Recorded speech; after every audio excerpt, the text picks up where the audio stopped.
여러분들은 예수님께서 이 땅에 오셔서 선포하신 많은 그 메시지들 가운데 어떤 메시지가 가장 중요한 메시지라고 생각을 하십니까? 저는 오늘 우리가 읽은 누가복음 4장 본문에 나오는 이 기름 부음에 관한 메시지라고 믿습니다. 위대한 기름 부음의 사람으로 쓰임받았던 케네스 해긴 목사님의 책 치유의 기름 부음이란 그 책에 보시면 부활하신 예수님께서 열린 환상 가운데 케네스에게 나타나셨죠. 그리고 네 손을 펴라. 그리고 예수님의 오른쪽 손가락을 케네스 해긴의 손바닥에 놓으시면서 나는 너를 불렀고 기름 부음을 주었다. 그리고 병든 자에게 사역하기 위한 특별한 기름 부음을 주었다. 내가 네게 말한 것을 사람들에게 말하지 않으면 이 기름 부음은 역사하지 않을 것이다. 내가 나를 보았다고 말하여라. 내가 너와 말하였다고 말하여라. 내가 오늘 내 오른손 손가락을 너의 양손 바닥에 놓았다고 말하여라.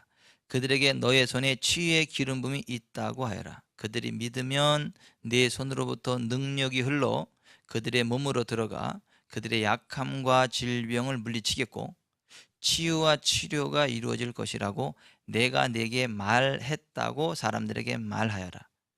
만일 그들이 믿지 않으면 그들은 치유를 받을 수 없다. 나의 사역에서도 나의 가르침과 설교를 받아들이지 않는 사람은 치유를 받지 못하였다. 누가복음 4장을 읽어보아라. 그러면 내가 어떻게 사역을 하였는지 정확히 알 수 있을 것이다. 내가 회당에 혹은 그 도시에 들어갈 때 항상 처음 한 일은 같은 설교를 한 것이다. 나는 항상 이사야서를 읽었다. 나는 항상 이사야서에서 구절을 뽑아 그가 내게 기름을 부으셔서 주의 성령이 내게 임하였다라고 읽어주었다. 그리고 나는 오늘 이 구절이 너희 귀에 이루어졌다라고 하였다. 그것을 믿는 자들은 나로부터 받았고 그것을 믿지 않는 자들은 받지 못하였다 라는 말씀을 했다는 기록이 있습니다. 이 말씀의 핵심은 뭐냐 하면 하나님으로부터 특별한 기름 부음을 받은 사람들이 있는데 그 기름 부음은 그것을 믿음으로 인정하고 받아들이는 사람에게만 역사한다는 것입니다. 심지어는 예수님에게 부어진 기름 부음조차도 그것을 믿음으로 인정하고 받아들이는 사람들에게만 역사했다는 것입니다. 오늘 저녁부터 존 피터스 목사님을 강사로 모시고 기름 부음 성회가 진행될 겁니다. 제가 알고 있기로 제가 또 경험한 바로 존 피터스 목사님은 기름 부음의 사람입니다. 그 기름 부음을 믿음으로 인정하고 환영하고 받아들이는 가운데 존 피터스 목사님을 통하여 부으시는 그 강력한 기름 부음이 저와 여러분에게 흘러 넘치길 바랍니다. 우리 교회에 그 기름 부음이 흘러 넘치는 은혜가 있기를 바랍니다. 하나님께서 부으시는 특별한 기름 부음이 있고 그 특별한 기름 부음은 그것을 믿음으로 인정하고 받아들이는 사람에게만 역사한다라고 하는 것 기억하십시오. 오늘의 본문은 하나님이신 예수 그리스도께서 이 땅에 인자, 사람의 아들, 즉 사람으로 오셔서 첫 번째로 선포하신 말씀입니다. 그리고 어느 마을, 어느 회당에 들어가든지 항상 이 말씀을 선포함으로부터 시작하셨다고 말씀합니다. 예수님의 첫 번째 설교임을 보아서 그리고 어느 회당 어디를 가든지 반드시 메시지로부터 시작했다는 것으로 봐서 이것은 굉장히 중요한 설교고 하나님과의 만남의 접촉점이고 하나님이 주시는 부흥과 치유를 누릴 수 있는 대문과 같은 아주 중요한 메시지임을 기억하시기 바랍니다. 예수님은 항상 이 설교부터 시작하셨다는 거예요. 이사야서 61장 1, 2절의 말씀을 읽었다는 거죠. 주의 성령이 내게 임하셨으니 이는 가난한 자에게 복음을 전하게 하시려고 내게 기름을 부으시고 나를 보내사 포로된 자에게 자유를, 눈먼 자에게 다시 보게 함을 전파하며 눌린 자를 자유롭게 하고 주의 은혜를 전파하게 하려 하심이라.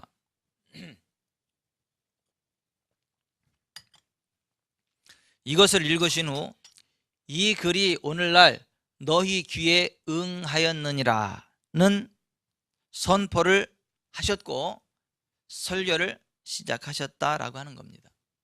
근데 22절에 보시면 예수님의 설교를 듣던 모든 사람들이 예수님의 설교에 대하여 놀랍게 여겼다고 되어 있습니다. 쉬운 성경으로 보자면 모든 사람들이 예수님에 대해 한마디씩 말하였습니다. 그리고 예수님의 입에서 흘러나오는 은혜의 말씀을 이상하게 생각했습니다. 그러면서 이 사람이 요셉의 아들이 아니냐 하고 말했습니다. 그러니까 오늘의 설교를 여러분들이 제대로 들으신다면 여러분들도 분명히 놀라는 일들이 있을 것입니다. 혹은 이 이상한 설교였네라고 고개를 갸우뚱하시는 분들도 계실 것입니다. 예수님은 본래 하나님이셨습니다. 그런데 죄악으로 인하여 하나님의 형상을 잃어버리고 누가복음 4장 6, 7절의 말씀처럼 하나님께서 주신 이 땅의 모든 권세를 마귀 사탄에게 빼앗겨 버린 채 가난하고 병들고 찌든 삶, 저주스러운 삶을 살아갈 수밖에 없는 사람들을 구원하기 위하여 이 땅의 인자, 즉 사람으로 오신 것입니다. 죄는 없으시되 우리와 똑같은 성정을 가지신 인자, 즉 사람으로 오셨기에 예수님도 우리와 똑같이 연약한 분이셨음에도 불구하고 갖가지 이사와 능력, 기적을 행하실 수 있었다는 겁니다. 그 까닭이 무엇일까요? 해답은 성령님의 기름 부으심입니다. 따라서 합시다. 해답은 성령님의 기름 부으심입니다. 예수님께서 단지 하나님이셨기 때문에 그와 같은 기사와 능력을 행하였다라는 착각은 하지 마시라는 겁니다. 예수님이 본래 하나님의 본체이시고 하나님이신 것은 맞지만 육신의 몸을 입고 이 땅에 사람으로 오셨고 지상생애를 살아가시는 동안에는 디바인 네이처, 신성, 하나님으로서의 성품을 내려놓으시고 사람으로서 사역하셨다는 것 기억하십시오. 빌립보서 2장 5절에 너희 안에 이 마음을 품으라 곧 그리스도 예수의 마음이니 그는 근본 하나님의 본체시나 하나님과 동등됨을 취할 것으로 여기지 아니하시고 오히려 자기를 비워 종의 형체를 가지사 사람들과 같이 되셨고 사람의 모양으로 나타나사 자기를 낮추시고 죽기까지 복종하시니 곧 십자가에 죽으심이라 했습니다.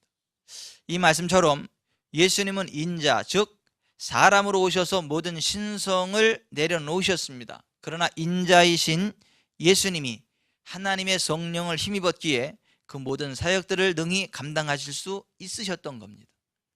마태복음 12장 28절에 그러나 내가 하나님의 성령을 힘입어 귀신을 쫓아내는 것이면 하나님의 나라가 이미 너희에게 임하였느니라 했습니다. 예수님이 하나님의 성령을 힘입고 사역하셨다는 것입니다. 그리고 예수님은 우리도 역시 동일하신 성령님을 힘입을 때 예수님과 동일한 사역을 하게 될 것이고 또한 그보다 더 큰 일도 하게 될 것이라는 말씀을 하셨습니다. 요한복음 14장 12절 내가 진실로 진실로 너희에게 이르노니 나를 믿는 자는 내가 하는 일을 그도 할 것이요 또한 그보다 큰 일도 하리니 이는 내가 아버지께로 감이라. 내가 아버지께 구하겠으니 그가 또 다른 보혜사를 너에게 주사 영원토록 너희와 함께 있게 하리니 그는 진리의 영이라. 세상은 능히 그를 받지 못하나니 이는 그를 보지도 못하고 알지도 못함이라. 그러나 너희는 그를 아나니 그는 너희와 함께 거하시며 또 너희 속에 계시겠음이라 했습니다. 인자이신 예수님이 성령의 기름 부음 안에서 첫 번째로 증거하신 복음이 바로 이 복음입니다.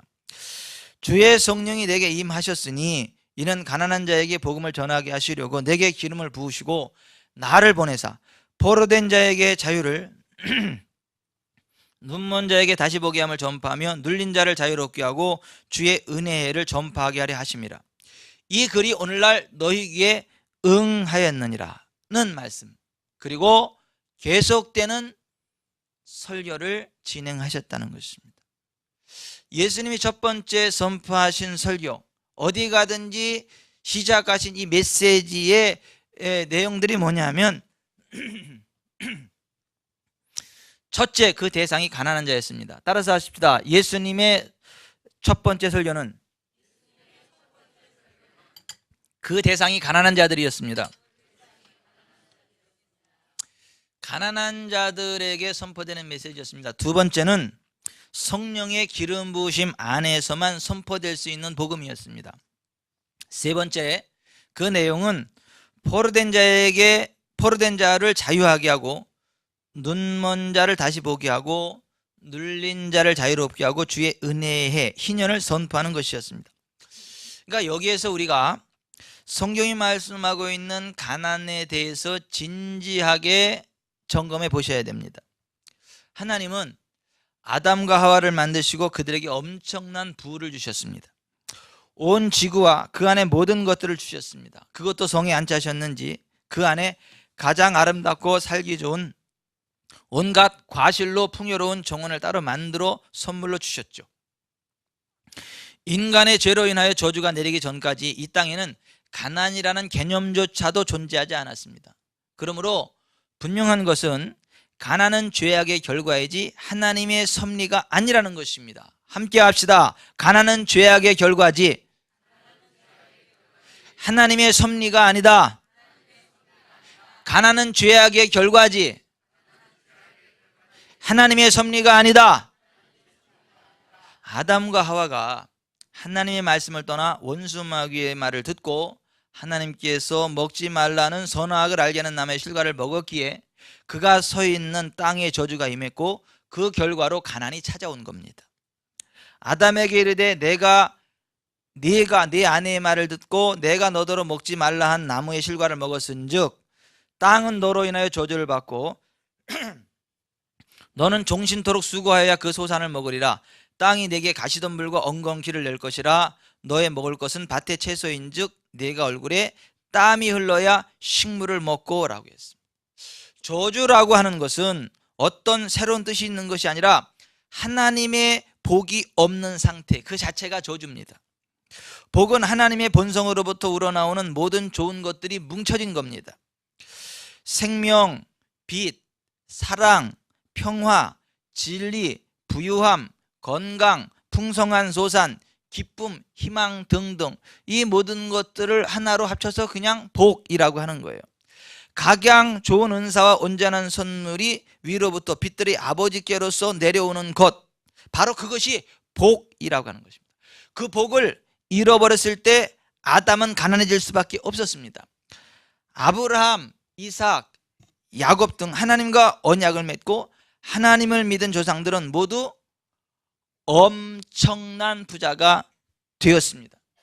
신명기서를 읽으면 하나님의 말씀을 순종하면 가난해질 수가 없도록 되어 있습니다. 왜냐하면 가난과 질병은 저주의 결과라는 것이 흙과 백처럼 명백하게 기록되어 있기 때문입니다.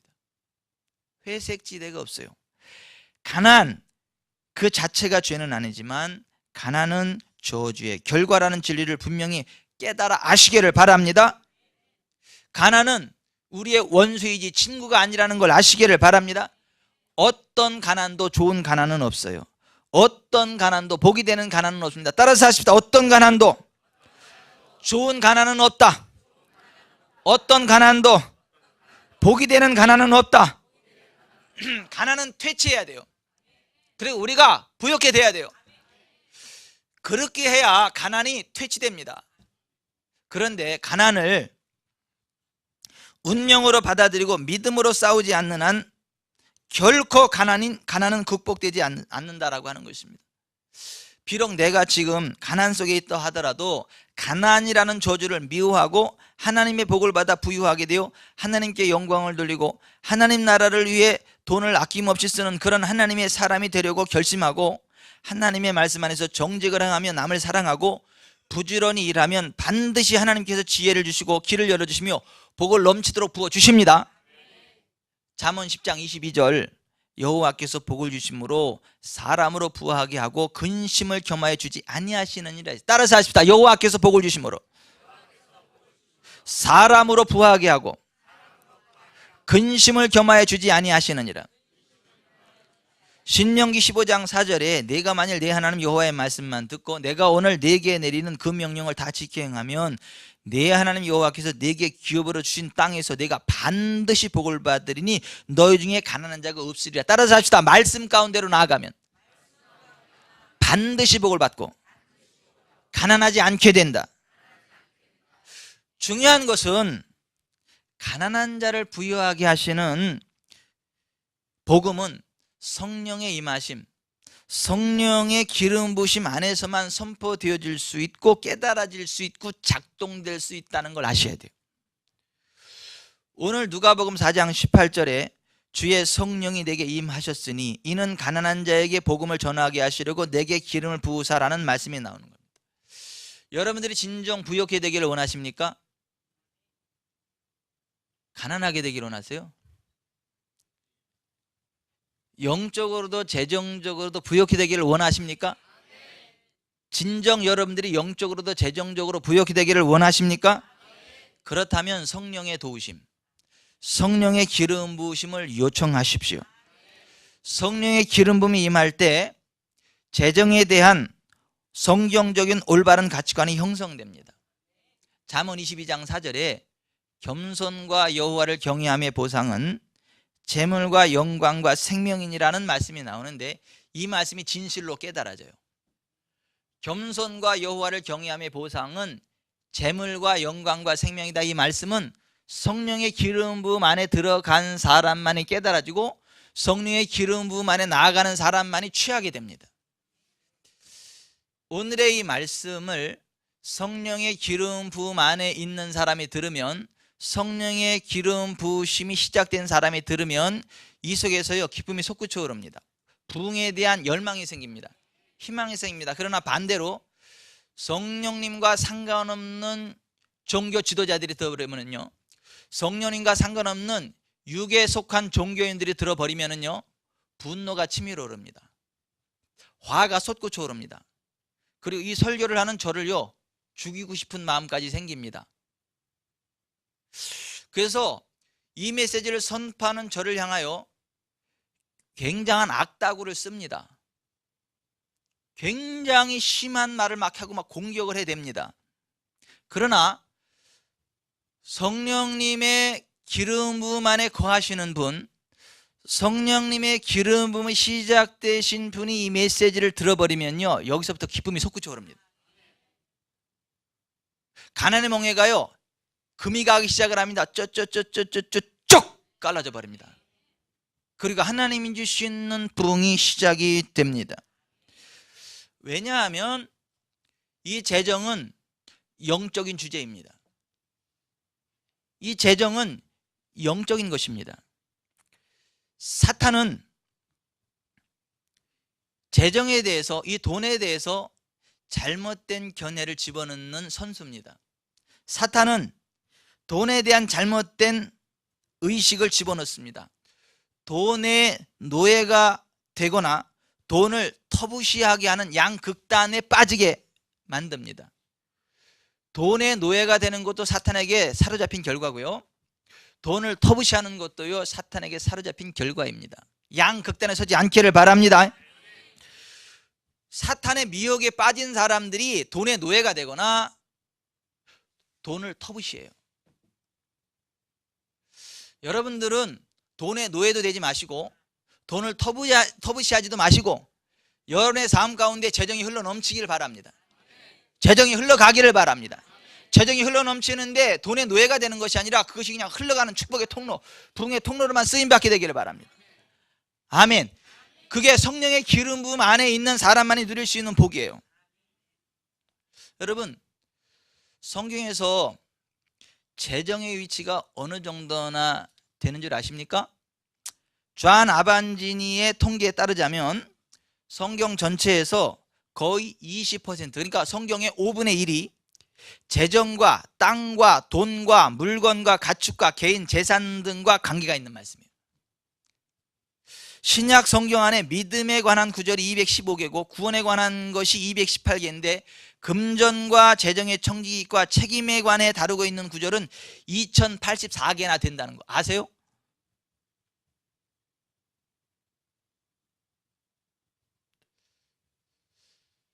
여러분, 세계 복음화가 하나님의 소원입니다. 예수님 복음이 땅끝까지 증거되는 게 하나님의 소원입니다. 세상 모든 민족이 주의 복음을 듣는 게 하나님의 소원입니다. 그래서 제3세기 같은 데 가면 크루세이드, 대형 크루세이드를 해요. 대형 천막 크루세이드. 그 허허벌판에 확성기, 스피커를 설치해야 되고요. 불빛을 쭉 설치되고요.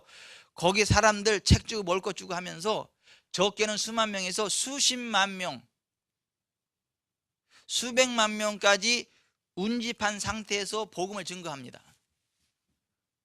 거기 치유가 일어나고 회복이 일어나고 적게는 수만 명에서 수십만 명, 수백만 명이 예수 믿고 구원받는 역사들이 일어납니다.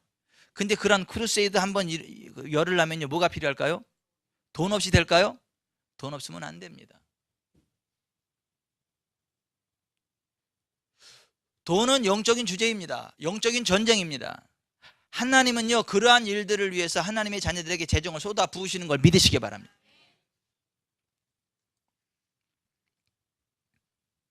그걸 너무도 잘 알기 때문에 사탄은 목회자들로 하여금 재정에 대한 설교를 못하게 하거나 재정에 대한 왜곡된 시야를 갖도록 만들고 있는 겁니다. 사탄은 돈에 대한 잘못된 생각들을 교회와 하나님의 자녀들에게 집어넣어서 가난이 마치 경건의 필수 조건이라도 되는 양 착각하게 만들어 왔습니다. 재정에 관한 관심을 악한 것으로 치부해 버리므로 재정에 대해 무관심하게 만들거나 혹은 반대로 재정 그 자체를 사랑하게 만들어서 믿음에서 떠나게 만들어버리는 고도의 사악한 괴계를 사용하고 있는 겁니다. 하나님의 자녀들이 재정적으로 풍성한 삶을 누리는 것이 하나님의 강력한 소원임을 믿으시기 바랍니다. 왜냐하면 우리는 그분의 사랑받는 자녀고 하나님은 우리가 염려하는 것을 원치 않으시며 우리가 다른 사람들에게 관대한 삶을 살아가기를 원하시고 세계 복음화를 위한 자금을 조달하기를 원하시기 때문입니다. 그래서 하나님은요 하나님의 자녀들을 재정적으로 부흥케 한다는 걸 믿으시기 바랍니다.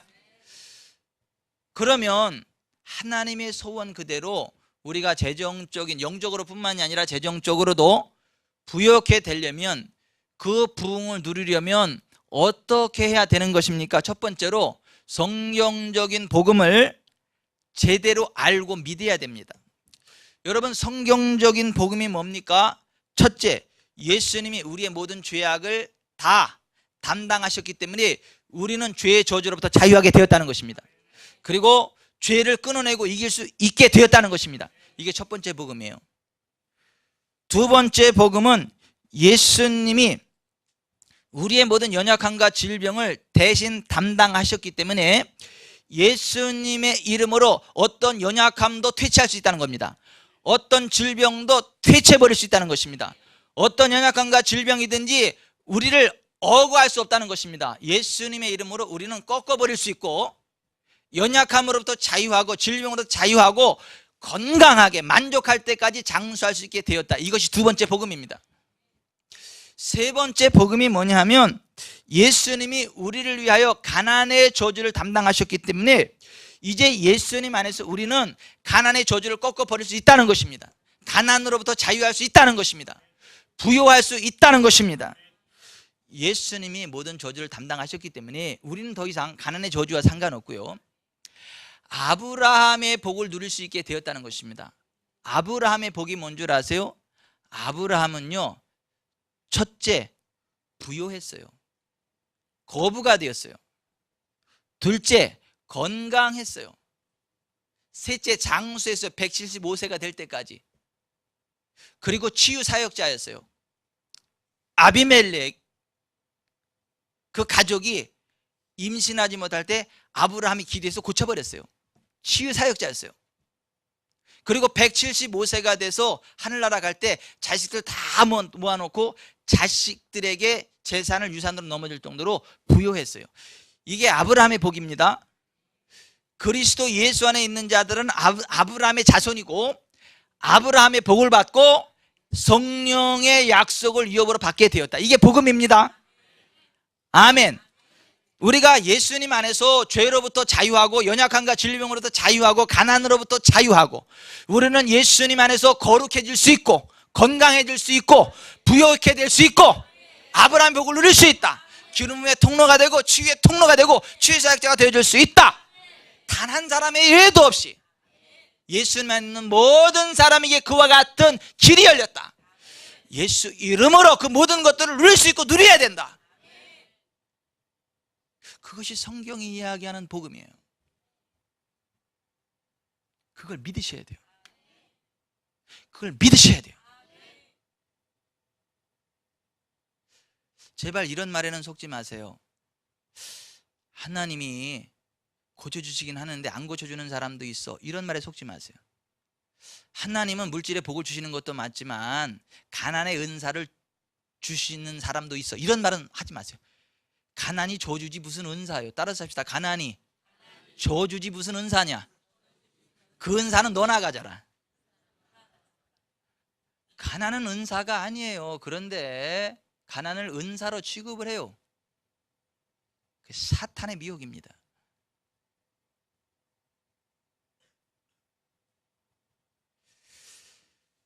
여러분, 가난이 저주임을 인정하십시오.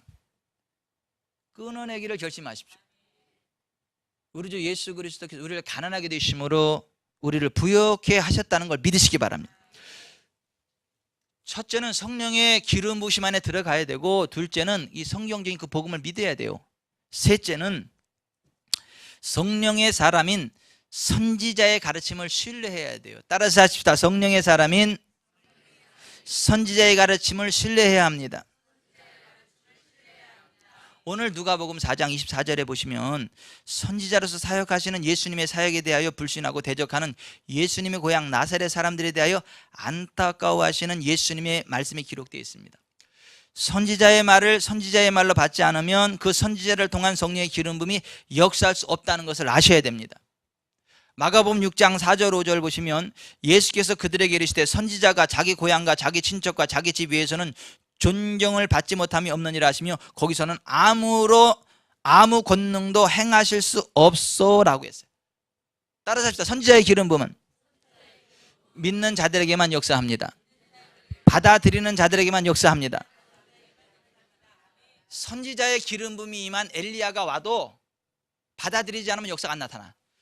선지자의 기름 부음을 받은 엘리사가 여기에 와도 그걸 믿음으로 받아들이지 않으면 역사가 안 나타나. 선지자의 기름 부음을 받은 예수님이 직접 오셔도 그걸 받아들이지 않으면 아무 역사가 나타나지 않아요. 오늘 본문에 나오는 말씀이 그 말씀이에요. 역대하 20장 20절 너희는 너희 하나님 여호와를 신뢰하라. 그러면 견고히 서리라. 그의 선지자들을 신뢰하라. 그러면 형통하리라. 따라서 합시다. 그의 선지자들을 신뢰하라. 그리하면 형통하리라. 우리가 하나님이 세우신 선지자들을 신뢰할 때 형통하게 되는 것이지, 하나님이 세우신 선지자들을 신뢰하지 않으면 불통한다는 거예요. 어떤 사람들은 이런 얘기를 해요. 아유, 나는 하나님만 믿어요. 나는 사람 안 믿어. 나는 목사님도 안 믿어. 아이고, 나는 하나님만 믿어. 이렇게 이야기하는 사람 난 많이 봤어요. 나는 근데 그렇게 말하는 사람 치고 제대로 복 받는 사람 하나도 못 봤어. 혼자 잘났지. 물론 우리가 영을 다 믿으면 안 돼요. 이게 하나님께 속한 영인가 분별해야 됩니다. 그러나 하나님이 세우신 선지자도 믿어야 됩니다. 선지자를 신뢰할 때에 형통하다 이렇게 이야기를 해요. 극단에 빠지면 안 됩니다. 우리가 하나님을 믿어야 되는 건 맞지만 하나님이 세우신 선지자도 신뢰해야 형통하게 된다는 말씀도 믿으시기 바랍니다. 마태복음 10장 41절 선지자의 이름으로 선지자를 영접하는 자는 선지자의 상을 받을 것이요 의인의 이름으로 의인을 영접하는 자는 의인의 상을 받을 것이요 라고 했어요. 오늘 누가복음 4장 24절 같이 읽어봅니다. 또 이르시되 내가 진실로 너에게 이르노니 선지자가 고향에서는 환영을 받는 자가 없느니라. 내가 참으로 너에게 이르노니 엘리야 시대에 하늘이 3년 6개월간 닫히어 온 땅에 큰 흉년이 들었을 때에 이스라엘에 많은 과부가 있었을 때 엘리야가 그중 한 사람에게도 보내심을 받지 않고 오직 시돈 땅에 있는 사렙다의 한 과부에게 뿐이었으며, 또 선지자 엘리사 때에 이스라엘에 많은 나병 환자가 있었을 때 그 중에 한 사람도 깨끗함을 얻지 못하고 오직 수리아 사람 나아만 뿐이었느니라. 여기 좀 보세요. 엘리야가 진짜 선지자였어도 선지자를 선지자로 받아들인 사렙다의 한 과부에게만 그 부흥이 임했다는 거예요. 다른 사람들은 인정하지 않고 받아들이지 않아서 그 은혜를 누리지 못했다는 거예요. 엘리야 선지자가 진짜 선지자 맞아도 수많은 이스라엘의 나병 환자들은 그걸 인정하지 않았기 때문에 치유받지 못했는데, 아람 사람, 수리아 사람, 나아만은 그걸 인정하고 순종했기 때문에 치유를 받았다는 거예요. 예수님이 진짜 선지자의 기름 부음 가운데 거했어도 예수님의 고향 사람들이 배척하니까 거기서는 아무런 권능도 행할 수 없었다는 거예요. 제가 알고 있기로 오늘 저녁에 오실 존 피터스 목사님은요, 선지자적 기름 부음 안에 거하시는 분이에요. 복 받았습니다. 대박 터졌습니다. 대박 터졌다. 이번 집회 기름 부음 받고 길이 열린다. 잘 된다. 막혔던 거 뚫리고 목에 멍에가 부러져 나가고 부흥한다. 이 믿음으로 참석하시는 분은 다 그 복을 받을 거예요. 뭐 대한민국엔 목사 없대, 왜 또 캐나다 목사까지 온대, 이러면 안 돼.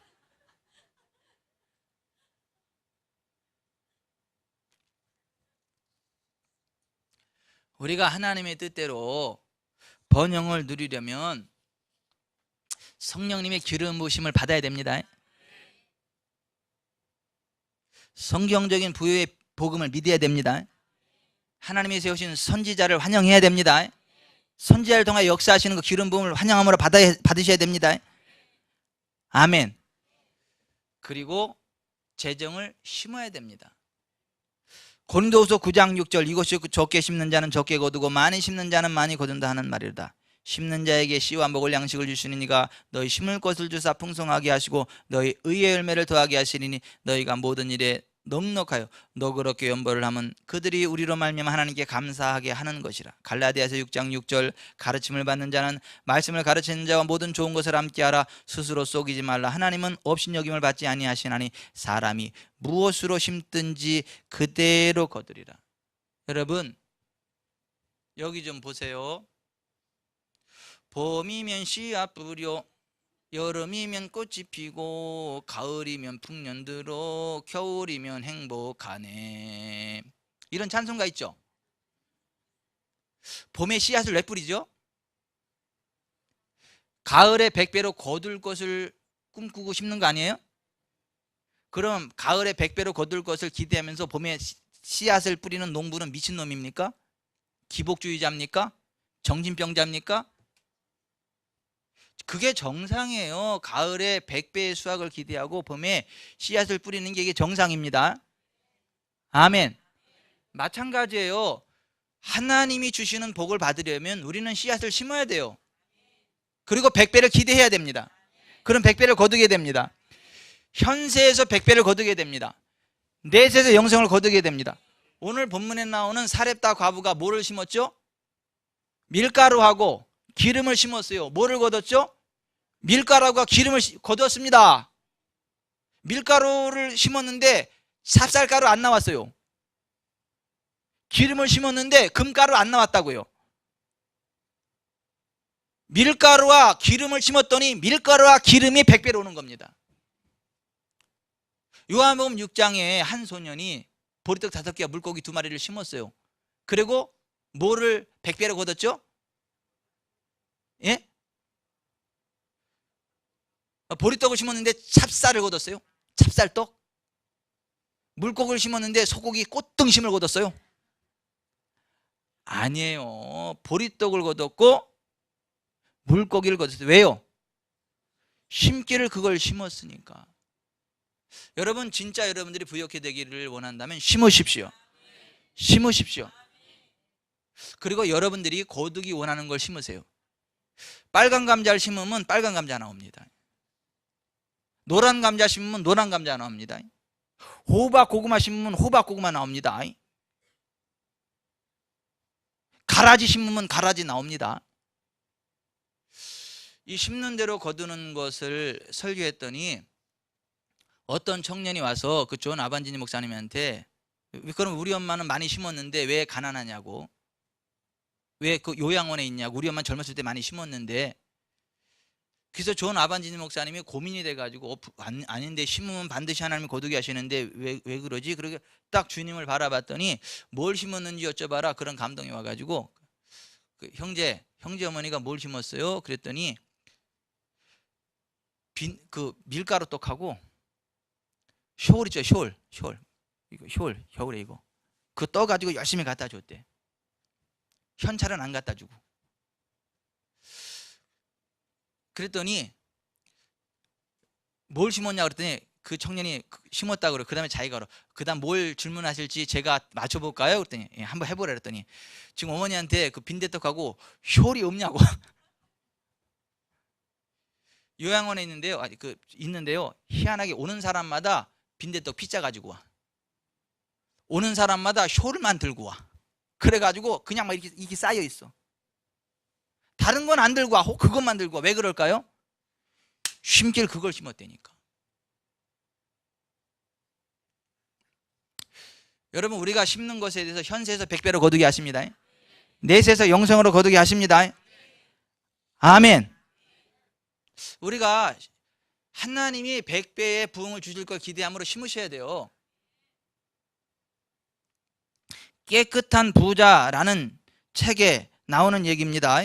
200명의 교회가 50억의 교회 성전을 건축하는데 그 장로님께서 혼자 3분의 2 이상, 그러니까 30억 원 이상의 돈을 건축헌금으로 내놓았습니다. 그러면서도 혹시 교만하게 보일까봐 노심초사 목사님께서 겸손하게 쳐주시던 장로님이 계셨습니다. 그 장로님이 교회를 위하여 헌금을 드리고 나서 IMF가 터졌습니다. 그 장로님의 회사는 제품의 대부분을 외국에 수출하고 있었는데 IMF 경제난으로 환율이 급상승하는 바람에 주체할 수 없을 만큼 큰 돈을 벌어, 이걸 돈벼락이라 그러죠. 돈벼락을 맞아 공장 부지를 만여 평이나 더 확장하게 되었습니다. 그 벼락을 여러분도 맞으시길 바라요. 교인들과 공장 직원들에게도 큰 간증이 되었다고 합니다.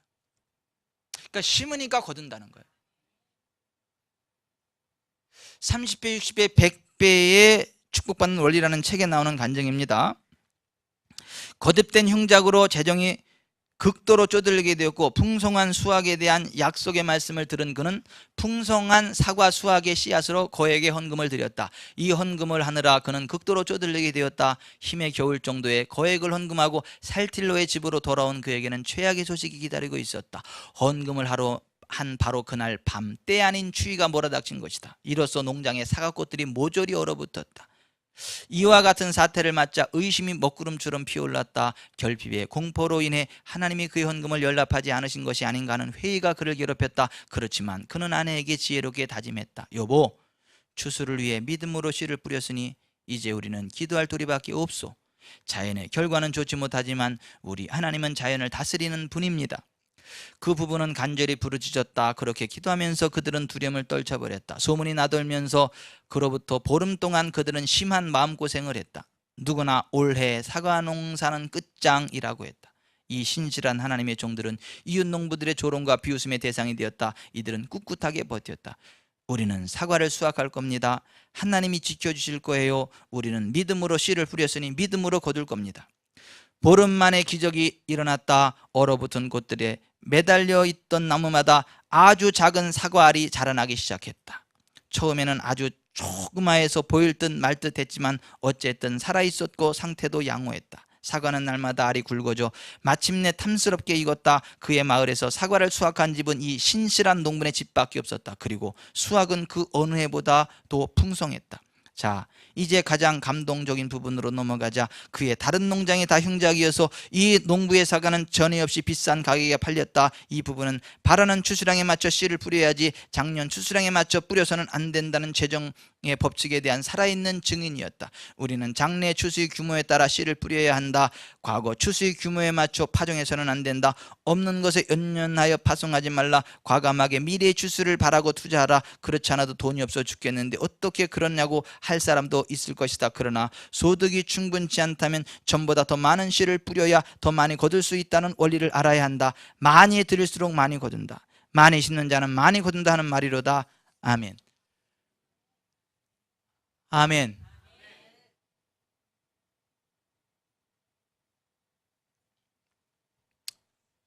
어디다 심을 수 있습니까? 가족, 친지에게 심을 수 있습니다. 가난한 이웃에게 심을 수 있습니다. 하나님의 사역, 하나님의 성전에 심을 수 있습니다. 주님과 복음을 위하여 심을 수 있습니다. 말씀을 우리들 양육하는 사역자들에게 심을 수 있습니다. 성전 건축에 심을 수 있습니다. 심으면 거둡니다. 현세에서 100배를 거둡니다. 내세에서 영생을 누리게 됩니다. 아멘. 말씀을 맺겠습니다. 오늘 저녁에 대박이 터졌습니다. 기름 부음의 사람 존 피터스 목사님이 우리 오십니다. 그리고 오늘 저녁부터 수요일 저녁까지 기름 부음 성회가 진행됩니다. 믿음으로 참여하시는 가운데 그 강력한 기름이 흘러넘쳐서 오늘 본문에 나오는 이와 같은 역사 있기를 바랍니다. 가난의 멍에가 벗어지기를 바랍니다. 포로된 것들이 자유케 되기를 바랍니다. 보지 못하는 것들을 보게 되기를 바랍니다. 눌린 것들부터 자유케 되기를 바랍니다. 모든 채무의 권세가 꺾어지는 희년이 선포되기를 바랍니다. 치유 회복과 부흥이 일어나기를 바랍니다. 믿음으로 참여하십시오. 선지자를 신뢰할 때 형통하게 될 것입니다. 아멘. 아멘. 그리고 낮에 더 자세히 기도받기 원하시는 분은 전사님한테 신청하세요. 특별히 2시부터 기도 받을 수 있도록 해드릴 테니까. 통역도 세워놓을 테니까 걱정하지 마시고. 가급적이면 저는 우리 교회 모든 성도들이 아이들까지 다 기도받기로 합니다. 아멘이 왜 너무 크게 나왔나? 안 들리네. 너무 크도 안 들린다 하던데. 저는 아이들까지 다 나와서 집회를 참여하고 아이들까지 다 기도받기를 바랍니다. 그 기름 부음 가운데 들어가기를 바랍니다. 아멘. 아멘. 이번 성회를 통하여 저와 여러분에게 강력한 기름 부음이 부어질 것입니다. 엘리야를 통하여 사렙다 과부에게, 엘리사를 통하여 아람 사람 나아만 장군에게 기름이 흘러 들어갔던 것처럼 존 피터스 목사님을 통해서 저와 여러분에게 기름이 흘러 들어갈 겁니다. 그리고 재정의 부흥이 일어날 것입니다. 치유가 일어날 것입니다. 부흥이 일어날 것입니다. 자유케 될 것입니다. 선지자를 신뢰하십시오. 아멘. 아멘. 그리고 감동을 따라 심으십시오. 하나님 주시는 큰 부흥이 있게 될 겁니다. 그리고 하나 더, 필리핀 박규상 선교사님이 성전 부지를 샀어요. 그래서 성전 건축을 해. 근데 우리들을 책임지래. 왜냐하면 5년 동안 기도했는데 아무 소망이 없어가지고 그 마음을 딱 내려놨대. 근데 우리 교회 왔을 때 여기 소개를 하면서 제가 기도하자 그래서 같이 막 손을 잡고 기도했대. 그러고 나서 돌아갔는데, 그러고 나서 그 사건이 터졌대.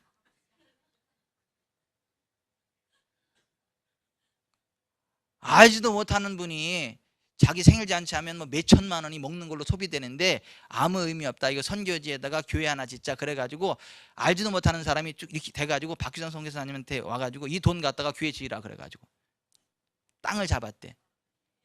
근데 조금 더 필요하대. 조금밖에 안 돼. 7천만 원.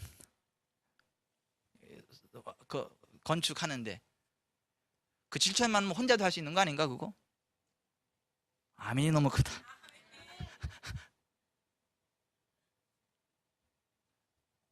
거기에 사람들, 힘든 사람들 매년 막 집 고쳐주는 사역하고, 집 없는 사람들 집 사주고, 집 다 허물어져 가는 거 이렇게 보수해주고 다 그래. 그거 다 뭘로 하는 거예요? 돈으로 하는 거죠. 얼마나 당황스러운지 저더러 와가지고 그러는 거예요. 박지선 선교사님이, 목사님이 하고 지구촌 사랑교회 때문에 그랬다고. 왜 우리 때문이냐 그랬더니 안 돼가지고 포기했는데 여기서 기도했더니 그런 일이 벌어졌대. 그래서 이번에도 와서 기도를 받고 가야 될 것 같다고. 오셨어.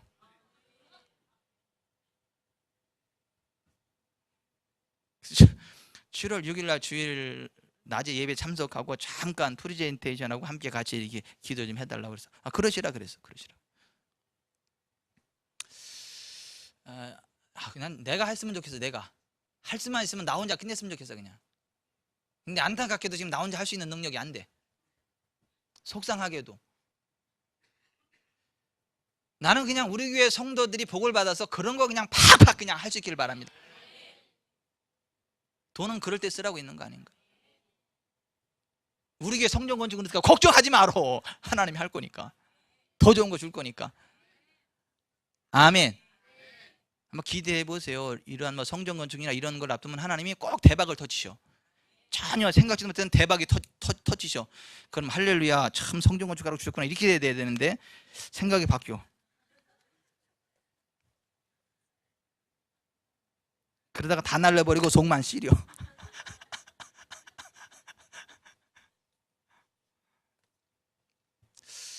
여러분 기대하십시오.